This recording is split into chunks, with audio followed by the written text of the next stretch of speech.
بسم اللہ الرحمن الرحیم۔ آج میں آپ کو صدا شقیقہ آدھے سر کا درد اس کے متعلق بتلاؤں گا۔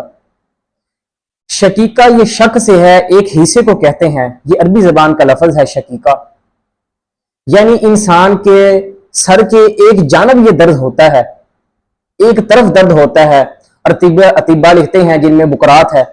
وہ کہتے ہیں کہ یہ اکثر طلوع فجر کے وقت شروع ہوتا ہے، طلوع آفتاب کے وقت شروع ہوتا ہے اور عصر تک جاری رہتا ہے، اور یہ گھومتا رہتا ہے، یعنی کبھی سر کے دائیں جانب آ جاتا ہے، کئی بائیں جانب آ جاتا ہے، اور اس وقت انسان کا سر شدید گرم ہوتا ہے، اور جس جانب سر میں درد ہوگا یہ بات یاد رکھیں، اس وقت خون کا جو انتقال ہے، خون کا جو بڑھاؤ ہے وہ زیادہ ہوگا، اور اس وقت جو مریض کی نبض ہوتی ہے وہ انتہائی ضعیف، بطی، کمزور یعنی ہوتی ہے، ہلکی ہلکی سی چل رہی ہوتی ہے وہ۔ اسی کے ساتھ ساتھ اس کے وہ جب آرام کرتا ہے تو وہ جب اپنی کروٹیں بدلتا ہے تو وہ اسے سر کے اندر مزید درد لاحق ہوتی ہے، اسے آوازیں پسند نہیں ہوتی، اس کے ساتھ ساتھ اسے روشنی پسند نہیں لگتی، اسی کے ساتھ ساتھ وہ کروٹ بدلنا اس کے لیے بہت مشکل ہو جاتا ہے، کیونکہ اس سے اس کی مرض میں اضافہ، اس کی یہ جو علامت ہے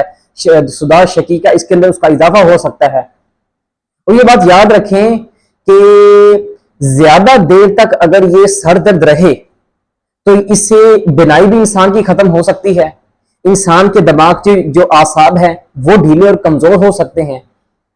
اور یہ اکثر عورتوں کو ہوتا ہے۔ صدا شقیقہ آدھے سر کا درد یہ اکثر ان عورتوں کو ہوتا ہے جن کی جو ایام ہے بے قاعدگی سے آتے ہیں،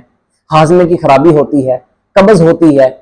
اور جو بھی صدا شقیقہ کے اندر مبتلا ہوتا ہے، آدھے سر کے درد کے اندر مبتلا ہوتا ہے، اسے قبض بھی ہوتی ہے، اس کی قبض ختم کر دیں، اس کا جو سر میں درد ہے یہ بھی ختم ہو جائے گا۔ اسی کے ساتھ ساتھ جو عورتیں اپنے بچوں کو 2 سال سے زیادہ دودھ پلاتی ہیں ان کے سر کے اندر بھی درد یہ ہوتا ہے، اسی طرح یہ بعض مردوں کے سر میں بھی درد ہوتا ہے کثرت تعلق کی بنا پر۔ اس کا جو حل ہے بہترین وہ آپ کو میں کچھ بتلاتا ہوں۔ بہتر تو یہ ہے اس کے لیے گلقند استعمال کی جائے، تھوڑی سی گلقند منہ میں رکھ کے اس کو چوسا جائے، چبایا جائے،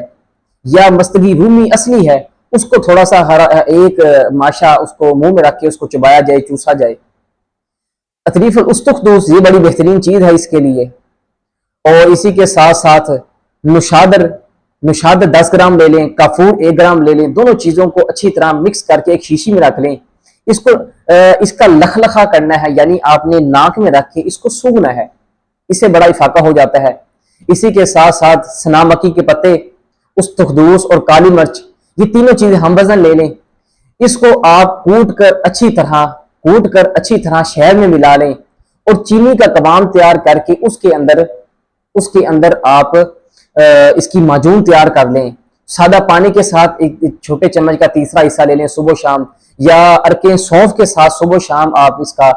معجون کے چمچ کا تیسرا حصہ لے لیں۔ انشاءاللہ الرحمن یہ چیزیں صدا شقیقہ کے اندر بڑی بہترین ثابت ہوں گی۔ السلام علیکم ورحمۃ اللہ وبرکاتہ۔